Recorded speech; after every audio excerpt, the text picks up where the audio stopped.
الله.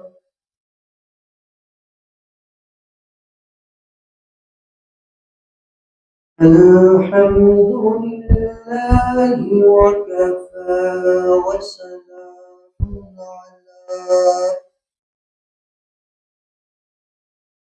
وسلام على عباده الذين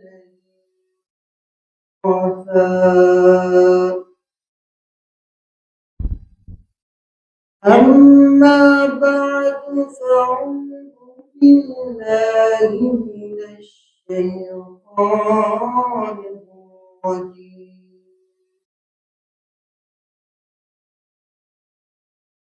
بسم الله الرحمن الرحيم.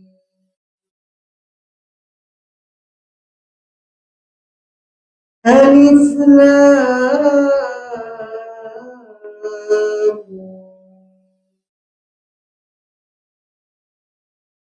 تلك آيات الكتاب الحكيم هدى ورحمة للمؤمنين الذين يقيمون الصلاة ويؤتون الزكاة وهم بالآخرة هم يوقنون. أولئك على هدى من ربهم وأولئك هم.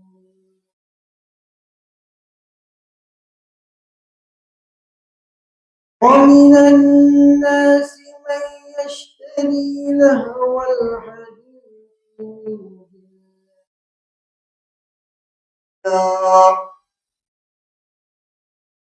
سبيل الله بغير علم ويتخذها هزوا أولئك لهم عذاب مهين.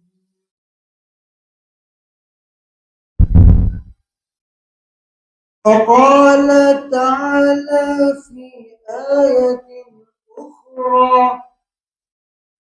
ربنا هب لنا من أزواجنا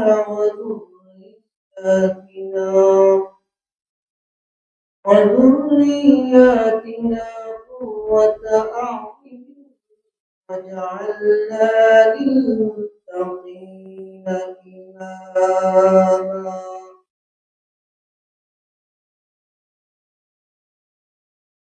صدق الله مولانا العظيم وصدق رسوله النبي الكريم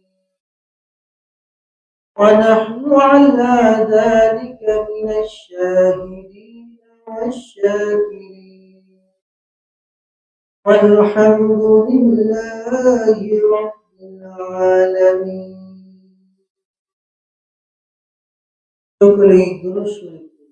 اللهم صل على محمد وعلى آل محمد كما صليت على إبراهيم وعلى آل إبراهيم إنك حميد مجيد.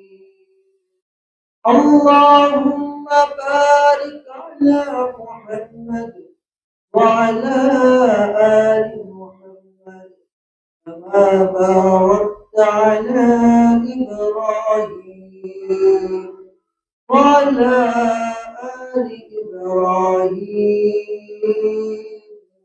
إنك حميد مجيد.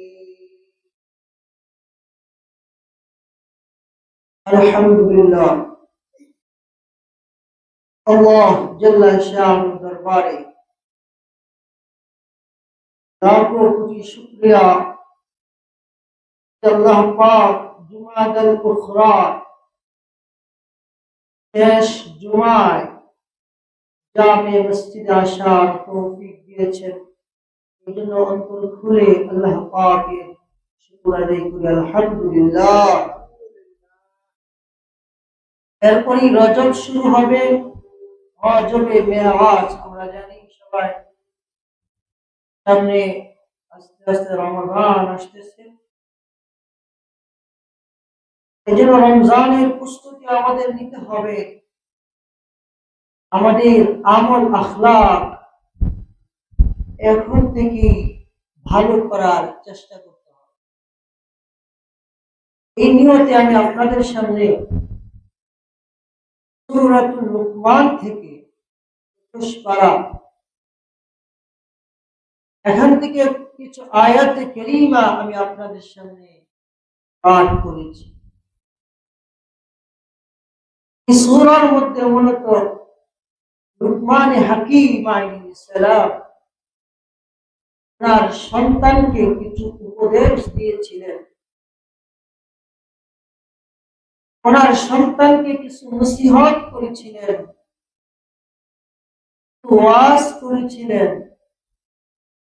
ওয়াজগুলো, নসিহতগুলো আল্লাহ তাআলার কাছে এত প্রিয় হয়েছে যে আল্লাহ তাআলা এই কথাগুলো কোরআনে হাকিমের মধ্যে উল্লেখ করেছেন। সুবহানাল্লাহ। যাতে কিয়ামত পর্যন্ত যত মা বাবা পৃথিবীতে আসে তারা যেন তাদের সন্তানগুলোকে এই নসিহত, এই ওয়াজ, এই বয়ানগুলো করতে পারে এবং শোনাইতে পারে। সুবহানাল্লাহ। তাহলে বাবা তার সন্তানকে নসিহত করেছেন,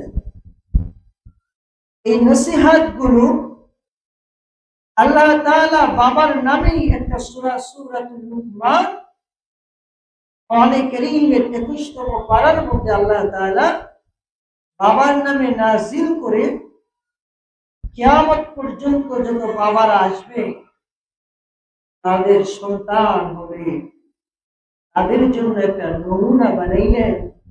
বাবারা শুনে রাখো, তোমরা যদি তোমাদের সন্তানদেরকে ওয়াজ নসিহত করো, এটা আমি আল্লাহ পাকের কাছে বড় প্রিয় এবং এটা আমি আল্লাহ পাকের বড় মাহবুবে এবং বড় পেয়ারা। এই জন্য আমি আল্লাহ পাক এই কথাগুলো আনেওয়ালা যত বাবারা পৃথিবীতে আসবে তাদের কানে পৌঁছায় দিলাম, মারা আসবে তাদের কানে কোহরে পৌঁছে দিলাম, তারা যেন তাদের সন্তানকে এই নসিহত গুলো করে। আমাদের সন্তান, তাদের তরবিয়ত, তাদের লালন পালন, তাদের দায়িত্ব কিভাবে করতে হবে, কিভাবে তাদেরকে সঠিক মানুষে রূপান্তরিত করতে হবে, কিভাবে তাদেরকে উসওয়াতুন হাসানা, উত্তম আখলাকের অধিকারী বানানো যাবে, এই নসিহতগুলো লুকমান হাকিম আলাইহিস সালাম তার সন্তানকে এই সূরাতুল লুকমানের মধ্যে করেছেন। আর আল্লাহ তাআলা এই নসিহতগুলো তার বান্দাদেরকে শুনাইতেছেন যে এই নসিহতগুলো তোমরাও তোমাদের সন্তানকে করবা।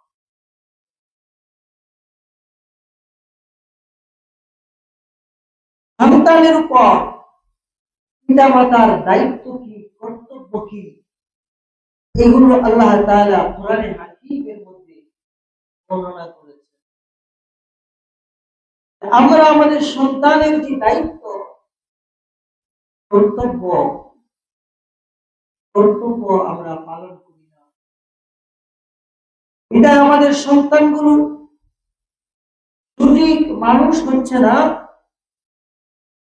এইভাবে মানুষ হওয়ার দরকার ছিল, কিভাবে মানুষ হচ্ছে না, এর একমাত্র কারণ হলো বাবা মা তাদেরকে সঠিক শিক্ষায় শিক্ষিত করে। সঠিক শিক্ষা বাবা মা তাকে দেয় না। তার শ্রেণীর সন্তান আছে যারা জান্নাতি এবং তাদের বাবা মাকেও তারা জান্নাতে নিয়ে যাবে। যার শ্রেণীর সন্তান যারা নিজেরা জান্নাতি তাদের বাবা মাকেও কোথায় নিবে? জান্নাতে নিয়ে যাবে।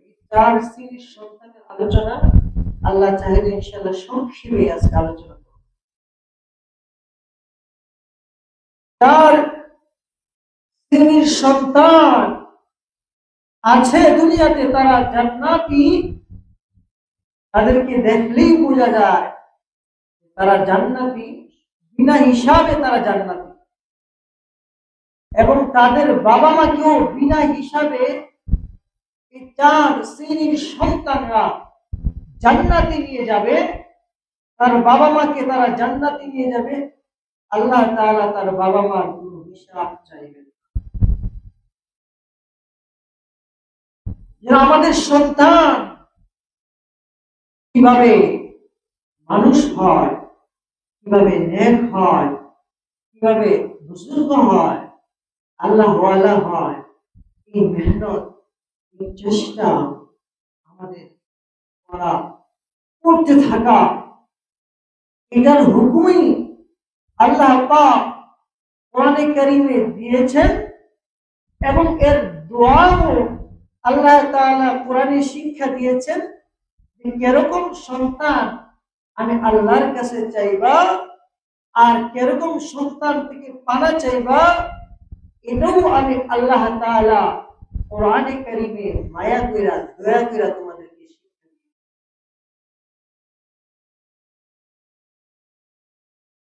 রব্বানা হাব লানা ربنا هب لنا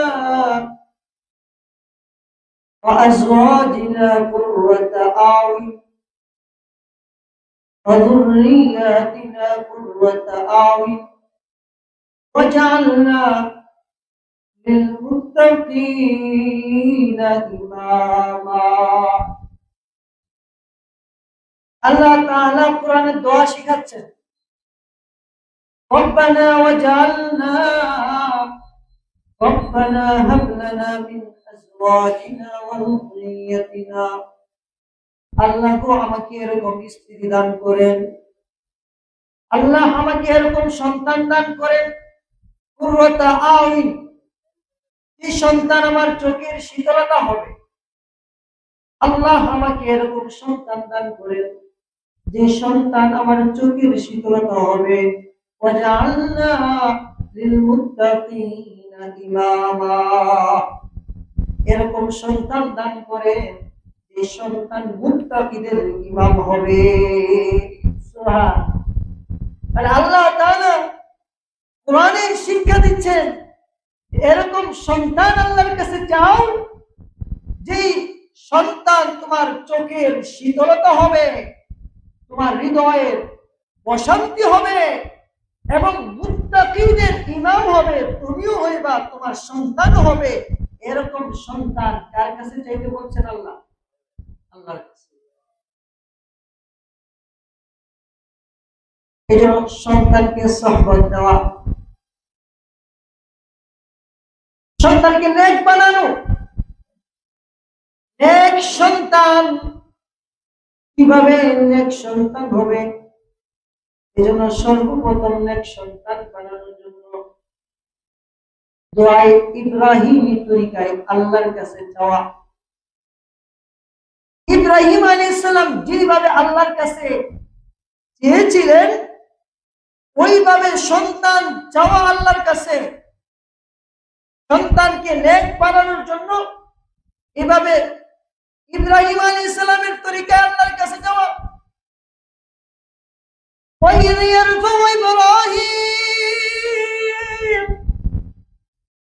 ইব্রাহিম আলাইহিস সালাম যখন বাইতুল্লাহ নির্মাণ করলেন, ওই মুহূর্তে ইব্রাহিম আলাইহিস সালাম তার সন্তানের জন্য দোয়া করতে ভুলে নাই। وإذ يرفع إبراهيم ইব্রাহিম আলাইহিস সালাম যখন বাইতুল্লাহকে নির্মাণ করলেন, ইসমাঈল আলাইহিস সালামকে নিয়ে দোয়া করলেন, রব্বানা হাব লানা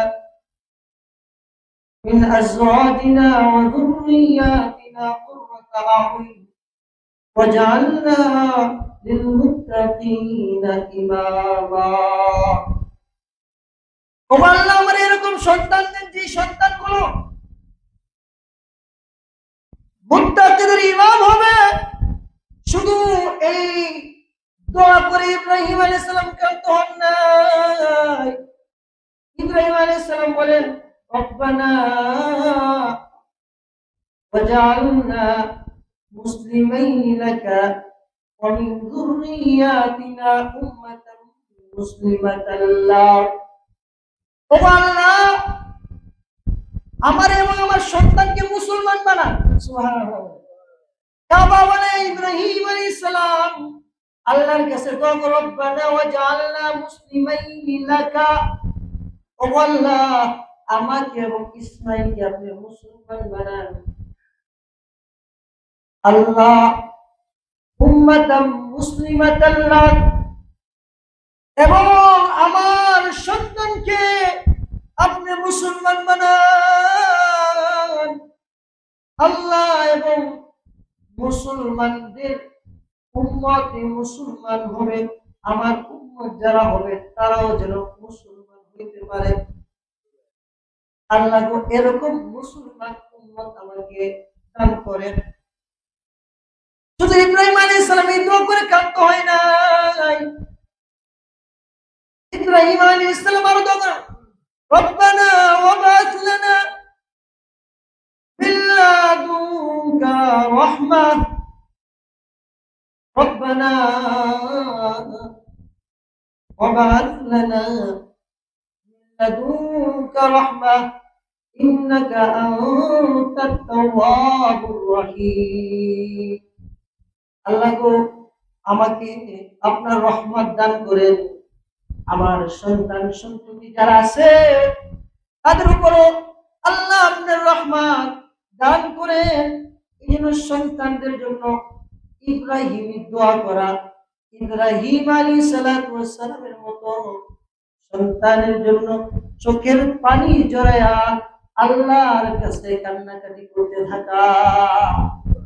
সর্বপ্রথম বাবার দায়িত্ব হয়, ওইজন বাবা মা তার সন্তানকে নেক বানানোর জন্য, আল্লাহর ওলি বানানোর জন্য আল্লাহর কাছে কান্নাকাটি করছে যে আল্লাহ আমার সন্তানটাকে নেক বানান। এ দোয়া করে নাই। আমাদের সন্তানকে ইংলিশ মিডিয়ামে ভর্তি কইরা মদখোর বানানোর মেহনত বাবা মা করতেছে। ভার্সিটিতে ভর্তি কইরা যখন পর্দা বুরকা খুইলা মেয়েরা বেপর দিকে চলার মেহনত বাবা মা করতেছে। কিন্তু ইব্রাহিম দোয়া, রব্বানা ওয়াজআলনা মুসলিমাইনি লাকা ওয়া মিন যুররিয়াতিনা উম্মাতাম মুসলিমাতান লাক। ইব্রাহিম আলাইহিস সালাম দোয়া করছে, আল্লাহ আমার সন্তানকে আমাকে মুসলমান বানান, এবং আমার বংশধর যারা আসবে তাদেরকেও মুসলমান বানান। এই মেহনত কয়জন বাবা মা করছে? কয়জন বাবা মা তার সন্তানকে নেক বানানোর মেহনত করতেছে? সন্তানকে দিন শিখানোর মেহনত কয়জন বাবা মা করতেছে? সরকার দো আলম মুহাম্মদ রাসূলুল্লাহ সাল্লাল্লাহু আলাইহি ওয়াসাল্লাম মসজিদের মিম্বরে দাঁড়ানো, জুমার নামাজের খুতবা সরকার দিবেন। জুমার নামাজের খুতবা মুহাম্মদ রাসূলুল্লাহ সাল্লাল্লাহু আলাইহি ওয়াসাল্লাম শুরু করে দিয়েছেন। সন্তানের প্রতি বাবা মার ভালোবাসা, এটাও আল্লাহ তাআলার বড় একটা নিয়ামত। সন্তানের প্রতি বাবা মার যে মহব্বত আল্লাহ তাআলা দিয়েছেন, এটা আল্লাহ প্রদত্ত নিয়ামত। এবং সন্তানকে আল্লাহ, বাবা মা যখন সন্তানকে মহব্বত করে, আমার আল্লাহ খুশি হয়। সুবহানাল্লাহ। সন্তানকে যদি বাবা মা মহব্বত করে, বুকে জড়ায় আমার আল্লাহ খুশি হয়। সন্তানকে যদি মহব্বত কইরা কপালে বাবা মা চুমু দেয় আমার আল্লাহ খুশি হয়। সন্তানকে মহব্বত কইরা যদি বাবা মা তার আদব শ্রেষ্ঠাচার শিক্ষা দেয় আমার আল্লাহ খুশি হয়। কিন্তু আমরা আমাদের সন্তানগুলোকে আজকে মহব্বতের বহিঃপ্রকাশ ঘটাচ্ছি। মহব্বত কইরা আমার সন্তানকে আমি হারামখোর, কাদিয়ানি, নাস্তিক, মুরতাদ বানানোর চিন্তা বের করতেছি। এই মহব্বতের কথা আল্লাহ বলে নাই। আল্লাহ বলছে যে সন্তানকে মহব্বত কইরা মুসলিমাইন এলাকা, বাবা তুমিও মুসলমান হইবা, তোমার সন্তানকে মুসলমান বানাইবা। কিন্তু তুমি তোমার সন্তানকে মহব্বত কইরা নাস্তিক বানাচ্ছ, আল্লাহর বিরুদ্ধে কথা বলে, ইসলামের বিরুদ্ধে কথা বলে, শরিয়ার বিরুদ্ধে কথা বলে, ইসলামী নিজাম নীতির বিরুদ্ধে কথা বলে। আল্লাহ বলে এই সন্তান বানানোর জন্য আমি তুমি বাবা। তাহলে আমাদের সন্তান কিরকম বানাইতে হবে? সন্তানের তরবিয়ত, সন্তানের প্রতি পিতামাতার মহব্বত, এটা আল্লাহ প্রদত্ত দান। মুহাম্মদ রাসূলুল্লাহ জুমার খুতবা দিবে, মিম্বরে দাঁড়ায়া খুতবা দিতেছে। সাইয়্যিদুন নিসা মিনাল জান্নাত, জান্নাতের নারীদের সরদার ফাতেমা রাদিয়াল্লাহু তাআলা আনহা, উনার দুইজন সন্তান হাসাইন হুসাইনকে হাতে দুইরা মসজিদের দরজার সামনে নিয়ে আসছে। সুবহানাল্লাহ। আমরা তো আমাদের সন্তানদেরকে মসজিদে আনি না। এই যে সন্তান কথা বলতে পারে, হাঁটতে পারে, তারে হাতে দুইরা মসজিদে আই না, তাকে শিখানো যে বাবা এটা মসজিদ, এটা আল্লাহর ঘর, এখানে আসতে হয়, এখানে সেজদা দিতে হয়, আল্লাহকে ডাকতে হয়। কয়জন বাবা আছে তার সন্তান, কয়জন মা আছে তার সন্তানকে শিখেছে? হাসান হোসেন হাঁটতে পারে, হাঁটা একটু শিখছে, মা হাতে দুইরা সন্তানকে মসজিদে নিয়া মসজিদের দরজার সামনে দাঁড়ায় গেছে। সাইয়্যিদুল মুরসালিন মুহাম্মদ রাসূলুল্লাহ জুমার খুতবা দিতেছে। আল্লাহ রাসূল চায় দেখে জুমার খুতবা শোনা কিন্তু ওয়াজিব। আমাদের মধ্যে দেখা যায় জুমার খুতবা শোনা ওয়াজিব, খুতবা বলার সময় কথা বলে, খুতবা বলার সময় কথা বললে গুনাহে কবিরা হয়। জুমার নামাজ 4 রাকাত ছিল, 2 রাকাত করা কেন হয়েছে? 2 রাকাত খুতবা, খুতবার কারণে 2 রাকাত কমায় দেওয়া হয়েছে। নামাজের যে হুকুম খুতবার এই সময় দেখা যায় খুতবার সময় কথা বলে। আর অনেক আল্লাহর বান্দারা আছে খুতবা শুরু হয় মসজিদে, সেটা নামাজই হয় না। খুতবা শুরু হয় যে খুতবা বাইরে নামাজ অর্ধেক হয় নাই, অর্ধেক নামাজ হয়েছে। জুমার নামাজে আগে আগে আসা, এটা অনেক বড় একটা গুণ। আগে আসলে কি ফায়দা? জুমার নামাজে সর্বপ্রথম যে আসে আল্লাহর রাস্তায় একটা উট কুরবানি করার সওয়াব আল্লাহ তাআলা আমল নামায় দেন। এরপরে যে আসে ঘোড়া, এরপরে যে আসে গরু, এরপরে আসে মহিষ। এরকম আল্লাহ বলে, আল্লাহ রাসূল বলে সর্বশেষ যে লোকটা আসে তারেও আল্লাহ মাহরুম করে না, তারে আল্লাহ একটা দিন সদকা করার সওয়াব আল্লাহ তাআলা দান করে। জুমার নামাজ আগে পড়তে হইলে লাভ নাকি পিছনে পড়তে হইলে লাভ? আগে আসে না, এটা বুঝে না। সন্তান যেটা বলতেছিলাম, আল্লাহ রাসূল জুমার খুতবা দিতেছে, সাইয়্যিদুন নিসা মিনাল জান্নাহ, ফাতেমা দরজার সামনে আইয়া 2 বাচ্চা হাসান হুসাইনকে ভিতরে ঢুকায় দিয়া বাবাকে ইশারা দিছে, আব্বা দিয়ে গেলাম। 2 বাচ্চার সামনে দিয়া আসতেছে। আর আল্লাহ রাসূলের মসজিদ এত সুন্দর মসজিদ ছিল না, খেজুর পাতার মসজিদ, মাটির মসজিদ, মাটির মধ্যে হামাগুড়ি খেয়া পইরা যায়, আবার এক ভাই আরেক ভাইয়ের তুলে, সুবহানাল্লাহ, এক ভাই পড়ে যায় আরেক ভাই তুলে। আল্লাহ রাসূল খুতবা দিচ্ছে, দেখতেছে 2 নাতির অবস্থা। আল্লাহ রাসূল খুতবা থামায়া দিয়া 2 নাতিরে কুলে কইরা সামনে নিয়ে আসছে। সুবহানাল্লাহ। আমাদের অবস্থা ছোটবেলা না আসি দুষ্টামি করে, মুষ্টি দাঁড়াবি না। আপনি ছোটবেলা কি দরবেশ ছিলেন? বুইরা হয়েছেন পরে নামাজ পড়েন, ছোটবেলা নামাজে পড়েন নাই। আসো, সে দুষ্টামি করতে করতে একদিন আল্লাহকে চিনবে। সে দুষ্টামি করতে করতে যখন তার বাবা মা ওইটা ওয়াজ করবে যে বাবা এটা মসজিদ, এখানে দুষ্টামি করা যায় না, শিখবে। আমরা তো আমাদের সন্তানগুলোকে আদব শিক্ষা দিচ্ছি না। এই জন্য সূরা লোকমান আজকে তেলাওয়াত করলাম। আল্লাহ রাসূল তার নাতিদেরকে নিয়ে আসছে। আর কোন আছে আল্লাহ রাসূল নাতিকে বগলে নিয়ে খুতবা দিছে।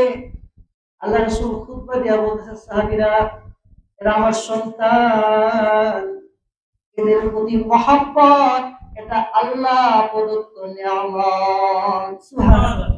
এদের প্রতি মহব্বত করা এটা আল্লাহ প্রদত্ত নিয়ামত। তাদের সাথে আল্লাহ যে নিয়ামত দিয়ে দিয়েছেন মহব্বতের, তাদেরকে মহব্বত করলো আমার আল্লাহ খুশি হয়। সুবহানাল্লাহ। আরেক বর্ণনায় আসছে আল্লাহ রাসূল সেজদার মধ্যে গেছে, হাসান হুসাইন দুই ভাই এসা কাদের মধ্যে বসে গেছেন। সরকার সেজদাকে দীর্ঘ লম্বা করতেছেন, সেজদা থেকে মাথা উঠায় না। অনেকক্ষণ পরে আস্তে আস্তে মাথা উঠে গেছে, না যায়। তিনি শিখাচ্ছেন বাচ্চাদেরকে। আল্লাহ রাসূল আস্তে আস্তে মাথা তুললেন আর নাতিরা আস্তে আস্তে নামলেন। আল্লাহ রাসূল বলেন, সাহাবীরা রে, এটা যে তাদেরকে দিয়া শিখাইতেছি, এটাও তাদের প্রতি যে মহব্বত, এটা হলো আল্লাহর প্রদত্ত মহব্বত। এই মহব্বতে আমার আল্লাহ খুশি হইয়া যায়। এই যে নেক মহব্বত, এই মহব্বত আমাদের সন্তানের প্রতি আমাদের নাই। আমার সন্তানকে নেক বানানোর মহব্বত, আমার সন্তানকে আদবওয়ালা বানানোর মহব্বত, আমার সন্তানকে তরবিয়ত করার মহব্বত, এটা বাবা আমার ভিতরে নাই। এই জন্য দেখা যায় আমার সন্তানগুলো মুসলমানের ঘরে আজকে নাস্তিক হচ্ছে। বাইরের নাস্তিক তো বাদ দিলাম, আমার ঘরে যে নাস্তিক হচ্ছে তাকে কিভাবে আমি রুখবো? নাস্তিক তো একটা আছে, না আল্লাহকে অস্বীকার করে, আমার ঘরের সন্তান যেন নাস্তিক হচ্ছে, তাকে কিভাবে আমি রুখবো? তাকে রুখার জন্য ইসলামী শিক্ষার বিকল্প কোনো শিক্ষা। যেটা বলতেছিলাম, 4 প্রকার সন্তান। সন্তান বানানোর মেহনত করার, আল্লাহর কাছে দোয়া করা, রব্বানা হাব লানা মিন আজওয়াজিনা ওয়া যুররিয়াতিনা কুররাতা আ'ইউনিন ওয়াজআলনা লিল মুত্তাকিনা ইমামা। আল্লাহ গো, আমার এমন সন্তান দেন যে সন্তান আমার চোখের শীতলতা হবে, বড় হয়ে আমার গলায় ছুরি ধরবে না। আল্লাহ এরকম সন্তান দেন যে সন্তান আমার কলিজার শান্তি হবে, প্রশস্ততা হবে, আমাকে মারবে না, প্রহার করবে না। আল্লাহ এরকম সন্তান দেন যে সন্তান গোটা মুত্তাকি জাতির ইমাম হবে। এই সন্তান চাওয়ার জন্য আল্লাহ কোরআনে দোয়া শিখাইছেন। আমরা কয়জন এরকম সন্তান চাইছি আজ পর্যন্ত বাবা মা, আর কয়জন তার ছেলে মেয়েকে এরকম বানানোর মেহনত করছে? আমার সন্তানটা মুত্তাকি হয়ে যা, এই মেহনত কয়জন বাবা মা করছে? বয়স হয়ে গেছে, এখন ছেলে কথা শুনে না, মাকে বাদ দেয় না, বাবাকে মারে, প্রহার করে, এখন আফসোস করে, এখন আফসোস করে কোনো ফায়দা নেই। ওই যে ছোটবেলা সে ছিল, ওই সময় আপনার কাজ ছিল তাকে দিন শিখানো, তাকে আল্লাহর সাথে লাগায়া দেওয়া। আল্লাহর সাথে ছোটবেলা তাকে লাগায়া দিতেন, তাহলে সে বড় হইয়া আপনার গলায় ছুরি। এই জন্য আমাদের সন্তানকে মুত্তাকি বানানোর মেহনত করতে হবে, কি হবে না? আগে নিজেরও তো মুত্তাকি হইতে হইব। নিজের মুত্তাকি না হয়ে কি সন্তানকে বানানো যাবে? নিজের মুত্তাকি হইতে হবে। এই জন্য মুত্তাকি হওয়ার চেষ্টা করতে হবে। আল্লাহ রাসূল বলেন, 4 শ্রেণীর সন্তানরা আছে যারা জান্নাতে যাবে এবং তাদের বাবা মাকেও বিনা হিসাবে জান্নাতে নিয়ে যাবে। এর মধ্যে এক নম্বর হলো শহীদ, যে আল্লাহর রাস্তায় শহীদ হয়েছে। কালিমাতুল্লাহ, আল্লাহর জমিনে আল্লাহর আইন কায়েম করার জন্য কাফেরের সাথে যুদ্ধ করে শহীদ হয়েছে। এই শহীদের বাবা মাকে আল্লাহ তাআলা বিনা হিসাবে জান্নাত দান করবে। এখন তো শহীদ শব্দটাকে এত বাজে বানায় নিয়েছে। শহীদ ইসলামী পরিভাষাগুলো এরকম, এগুলোর বাংলা তর্জমা হয় না, এটা যেই জায়গায় ফিট এই জায়গায় ফিট করতে হবে। শহীদ শব্দকে এরকম বানিয়ে নিয়েছে, একজন হিন্দু মারা গেছে তার ক্ষেত্রে শহীদ ব্যবহার করে। শহীদটা এখন বাজারের পুতুল হয়ে গেছে। যার তার নামের আগে শহীদ হয়ে যায়, মারা গেলেই শহীদ হয়ে যায়। শহীদের প্রকার আছে, হাকিকি শহীদ হইলে তখন তার নামের আগে শহীদ হয়। এখন তো যে কোনো ভাবে মরে গেছে, নামের আগে শহীদ লাগাইছে। ইসলামী যে শব্দগুলো আছে, সম্মানের যে শব্দগুলো আছে, এই শব্দগুলোকে মুসলমানরা এখন তামাশা বানায় গেছে। কেউ তো আবার নেতার ইমাম বানায় না, তামাশা। ইসলামী শব্দ যেটা যেই জায়গায় ফিট হবে, এটা এই জায়গায় অন্য জায়গায় ফিট করার ক্ষমতা কারণ। শহীদ শব্দরেও আমরা এখন বাজারের পণ্য বানায় লাইছি, যে সে মারা গেল লাগাই দিলে শহীদ। এটা সহজ নয়। শহীদের বিধান কি? ইসলামের জন্য শহীদ হবে সে নিজে জান্নাতি, তার বাবা মা সহ 70,000 মানুষকে সে বিনা হিসাবে জান্নাতে প্রবেশ করাবে। আল্লাহ রাসূল বলেন যারা জান্নাতে যাবে এর মধ্যে এক নাম্বার হলো শহীদ। শহীদ রক্ত যখন শরীর থেকে বের হয়, প্রবাহিত হয়, রক্তটা নাপাক হয়ে যায়। শরীয়তের বিধান হইল আপনার হাত কাটা গেছে, এই যে বায়া পড়ছে, রক্তটা নাপাক, উযু করতে হবে, আবার পাক হইতে হবে। কিন্তু শহীদের মাকাম এরকম, আল্লাহ বলে শহীদের রক্তটাও আমি আল্লাহর কাছে পাক। সুবহানাল্লাহ। আল্লাহ কোরআনে শহীদের ব্যাপারে আয়াত নাযিল করছেন, ইয়া আইয়ুহাল্লাযীনা আমানু ইসতাঈনু বিস-সাবরি ওয়াস-সালাহ ইন্নাল্লাহা মা'আস-সাবিরিন ওয়া লা তাকুলু লিমান ইউকতালু ফী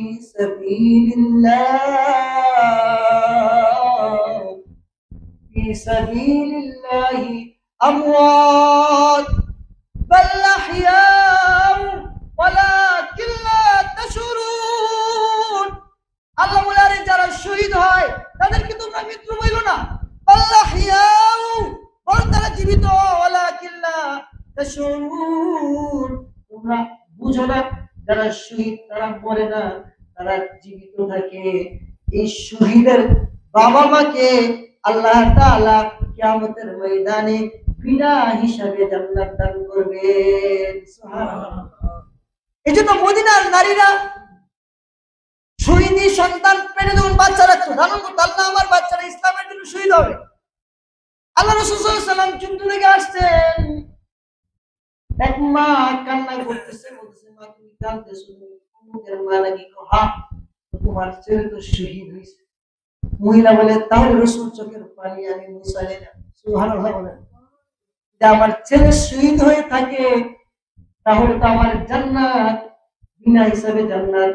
আমি আমার চক্ষু দিয়ে পানি পড়তে পারে না, আমি তো আল্লাহর কাছে দোয়া করতেছিলাম আমার সন্তানটা যেন যুদ্ধের ময়দানে শহীদ হয়ে যায়। শহীদের বাবা মা বিনা হিসাবে জান্নাতে যাবে। 2 নাম্বার, ওই সমস্ত সন্তান যারা বাবা মা জান্নাতে যাবে বিনা হিসাবে, আলেমের বাবা মা, হাফেজ কোরআনের বাবা মাকে আল্লাহ তাআলা বিনা হিসাবে জান্নাত দান করবেন। সুবহানাল্লাহ। তাদের বাবা মার কোনো হিসাব নাই। হাদিসের মধ্যে আসছে কিয়ামতের ময়দানে আলেম হাফেজ কোরআনের বাবা মাকে এরকম বিশাল মুকুট পরে কিয়ামতের ময়দানে উঠানো হবে। নবীরা দেখা মনে করবে মনে হয় এরা বড় কোনো নবী। নবীরা আলেমদের বাবা মাকে দেখা হিংসা করতে থাকবে। আল্লাহ এদের তো মর্যাদা, সবাই নাফসি নাফসি করতেছে, আর এদেরকে মুকুট পরায়া বসায় রাখা হয়েছে। নূরের মুকুট পরা আলেমের বাবা মা কিয়ামতের ময়দানে বসে থাকবে। হাফেজে কোরআনের ব্যাপারে আসছে, যার একটা সন্তান হাফেজ হইল, ওয়াজিবাত লাহুন নার, 10 জনের জন্য জাহান্নামের আগুন ওয়াজিব হয়ে গেছে। একজন হাফেজে কোরআন এরকম 10 জনকে জান্নাতে নিয়ে যাবে। সুবহানাল্লাহ।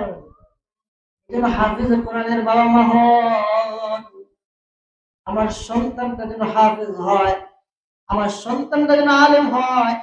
কারণ আমার সন্তানটা হাফেজ আলেম হইলে আমার জন্য জান্নাত ওয়াজিব হয়ে গেছে। হাফেজে কোরআনের বাবা মা, তাদের জন্য জান্নাত ওয়াজিব হয়ে গেছে। এজন্য হাফেজে কোরআন আলেমের বাবা মা হওয়ার আকাঙ্ক্ষা নিজের ভিতরে রাখা, নিজের ভিতরে লালন পালন করা, এই হলো 2 নম্বর সন্তান, যাদের বাবা মা বিনা হিসাবে জান্নাতে যাবে। সুবহানাল্লাহ। এজন্য আলেমের মাকাম বড়। 3 নম্বর, ওই সমস্ত সন্তানরা যারা তাদের বাবা মাকে বিনা হিসাবে জান্নাতে নিয়ে যাবে, এরা হলো নাবালেগ বাচ্চা। যে সমস্ত বাচ্চারা নাবালেগ অবস্থায় মারা গেছে, তারা সহ তাদের বাবা মাকে বিনা হিসাবে জান্নাতে নিয়ে যাবে। এজন্য আমাদের ফকিরুল মিল্লাত আব্দুর রহমান রহমাতুল্লাহ আলাইহি দোয়া করতেন, আল্লাহ আমার একটা সন্তান যেন নাবালেগ অবস্থায় মরে যায় জান্নাতের ডুবে। সুবহানাল্লাহ। এজন্য অনেকে সন্তান মারা যায়, পেরেশানি হয়। আল্লাহ বলে সন্তানের প্রতি বাবার এরকম একটা টান, বাবা মার অনেক মহব্বত, তাদের জন্য বাবুল হাম, জান্নাতের একটা জান্নাত আছে, বাবুল হাম একটা দরজা। তাদের সন্তান নাবালেগ অবস্থায় মারা গেছে, আল্লাহ তাদেরকে ওই হাম নামের দরজা দিয়া তাদেরকে জান্নাতে প্রবেশ করাবো। এজন্য সন্তান যদি নাবালেগ অবস্থায় মারা যায়, পেরেশান না হওয়া, কারণ এই সন্তানটা কাল কিয়ামতের ময়দানে বাবা মারে দইরা জান্নাতে নিয়ে যাবে। সুবহানাল্লাহ। এজন্য 3 নাম্বার, ওই সন্তান, যে সন্তান নাবালেগ অবস্থায় মারা গেছে, সে তার বাবা মাকে জান্নাতে নিয়ে যাবে। আমাদের সন্তান কিভাবে নাবালেগ হয়, বালেগ হয়, এটাও আমরা আমাদের সন্তানকে শিখাই। ইমাম মুহাম্মদ রহমাতুল্লাহ আলাইহি ওনার উস্তাদ ইমাম আবু হানিফার কাছে আসছে মাসালা জানতে। কি জানতে? হুজুর, মাসালা হইল একটা বাচ্চা এশারের নামাজ পড়ছে নাবালেগ অবস্থায়, ওই দিন রাতে 12টার আগে যদি সে বালেগ হয়ে যায়, আবার এশারের নামাজ তার পড়তে হবে কিনা? কি মাসালা দেখছেন? এশারের নামাজ সে পড়ছে, নাবালেগ বাচ্চা, তার উপর শরীয়তের কোনো বিধান নাই, তার উপর কোনো ইবাদত নাই, তার উপর আল্লাহ পাকের কোনো বন্দেগী নাই, সে মারা গেছে তো জান্নাতি। শুধু সে জান্নাতি না, তার বাবা মাকে বিনা হিসাবে জান্নাতে নিয়ে যাবে। ইমাম মুহাম্মদ রহমাতুল্লাহ আলাইহি ওনার উস্তাদকে গিয়ে জিজ্ঞাসা করতেছে, আবু হানিফা রে, হুজুর রাত্রে এশারের নামাজ জামাতে পড়ছে, ওই সময় সে নাবালেগ ছিল, 12টা বাজে সে বালেগ হয়ে গেছে, এখন কি আবার এশারের নামাজ তার নতুন করে পড়তে হবে কিনা? সুবহানাল্লাহ। আমরা তো 5 ওয়াক্ত নামাজই পড়ি না, আর একটু কঠিন মাসালা। ইমাম আবু হানিফা বলতেছে, হ্যাঁ আমার এশারের নামাজ পড়তে হবে, কারণ এশারের ওয়াক্ত এখনো যায় নাই। সে নাবালেগ অবস্থায় যে বিধান পালন করছিল, এটা তার উপর ওয়াজিব হয় নাই, এটা তার উপর নফল ছিল, নফল আদায় করছে। এখন বালেগ হয়েছে তো তার উপর ফরজ হয়ে গেছে, আবার এশারের নামাজ তার পড়তে হবে। ইমাম মুহাম্মদ রহমাতুল্লাহ আলাইহি, আলহামদুলিল্লাহ, এই ছেলেটা আমি বালেগ হওয়ার প্রথম দিনের নামাজ পড়ব, ইমাম মুহাম্মদ রহমাতুল্লাহ আলাইহি আমল নামা থেকে বাদ যায়নি। সুবহানাল্লাহ। এই চেষ্টাই শিক্ষা ওনারা আমাদের সন্তানকে দিচ্ছে। 4 নম্বর সন্তান, 3টা সন্তান বললাম যারা বিনা হিসাবে জান্নাতি এবং তাদের বাবা মাকে জান্নাতে নিবে। 4 নম্বর হলো পাগল সন্তান, হাতুড়া সন্তান, বুবা সন্তান, পাগল হয়েছে। পাগলের উপর শরীয়তের কোনো বিধান নাই, নামাজ নাই, রোজা নাই, যাকাত নাই, পর্দা নাই। অনেকে দেখা যায় যে সন্তান কি জানি কয়, হাতে ধরতে পারে না,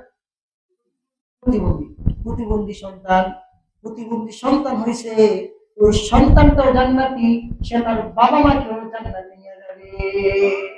কিন্তু আমাদের সমাজে দেখা যায় প্রতিবন্ধী সন্তান হলে বাবা মাকে তিরস্কার করে। না না, কেন জান্নাতি? এই প্রতিবন্ধী সন্তানের উপর শরীয়তের কোনো বিধান নাই, হুকুম নাই, কারণ সে প্রতিবন্ধী, পাগল, পাগলের উপর শরীয়তের কোনো বিধান চলে না। এই সন্তানটা জান্নাতে যখন যাবে, আল্লাহ কি বলবে? আল্লাহ, আমি প্রতিবন্ধী ছিলাম, হাঁটতে পারি নাই, কথা বলতে পারি নাই, আমার বাবা মা আমাকে কষ্ট করে লালন পালন করছে, সুতরাং আমি আমার বাবা মাকে ছাড়া জান্নাতে যাব না। তাহলে প্রতিবন্ধী সন্তান হইল, তাকে তুচ্ছ তাচ্ছিল্য করতে নাই, কারণ এই সন্তানটাও তার বাবা মাকে জান্নাতে নিয়ে যাবে। কারণ সে যে প্রতিবন্ধী, তার শরীয়তের কোনো বিধান তার উপর নাই, অন্ধ, অন্ধ জীবনে কোনোদিন দুনিয়া দেখে নাই, সে জান্নাতি যদি সে ঈমানের সাথে মারা যায়। এই যে শরীয়তের কিছু নিয়ম কানুন আল্লাহ তাআলা দিয়েছে, যে জীবনে চোখ করিয়া দুনিয়া দেখতে পারে নাই, ইবাদত করতে পারে নাই, সে মারা গেছে, ঈমান আনছে, কালিমা পড়ছে, তাহলে সে জান্নাতি। এই চার শ্রেণীর সন্তান যদি কারো হয়, তাহলে তারা জান্নাতি। এক নম্বর বললাম শহীদের বাবা মা, দুই নম্বর বললাম আলেমের বাবা মা, আলেমেরাও জান্নাতে যাবে, তার বাবা মাকেও জান্নাতে নিবে। তিন নম্বর বললাম নাবালেগ বাচ্চা যদি মারা যায়, তাহলে তার বাবা মাকে জান্নাতে নিবে। চার নম্বর হলো প্রতিবন্ধী সন্তান, তারা তাদের বাবা মাকে নিয়ে জান্নাতে যাবে। এই জন্য আমাদের সন্তানকে নেক বানানো। আমি আয়াতের তর্জমাটা কইরা শেষ করে দিচ্ছি, যে সূরা লুকমানের যে আয়াতটা বললাম, লুকমান হাকিম তার সন্তানকে 10টা উপদেশ দিয়েছেন, এর মধ্যে একটা আল্লাহ তাআলা বলতেছেন যে লুকমান হাকিম তার সন্তানকে যে উপদেশগুলো দিছিল, ওয়াইযা তুতলা আলাইহি আয়াতুনা ওয়াল্লা মুস্তাকবিরা কাআল্লাম ইয়াসমাহা কাআন্না ফি উযুনাইহি ওয়াকরা ومن الناس من يشتري لهو الحديث ليضل عن سبيل الله بغير علم। মানুষের মধ্যে কিছু মানুষ আছে যারা টাকা দিয়া লাহওয়াল হাদিস, বাদ্যযন্ত্র কিনে, ডেক্সি কিনে।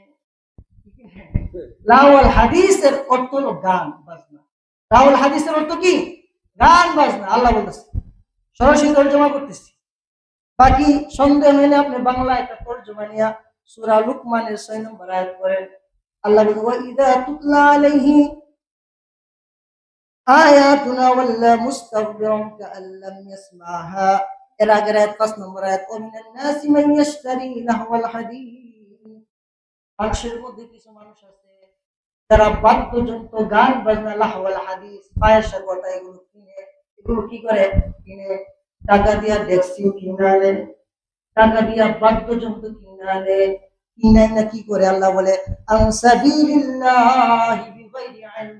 মানুষকে আল্লাহর রাস্তা থেকে সরায়া দেওয়ার জন্য তারা গান বাজনার ডেক্সি কিনা মানুষের কানে গানের আওয়াজ শোনায়। নাউজুবিল্লাহ।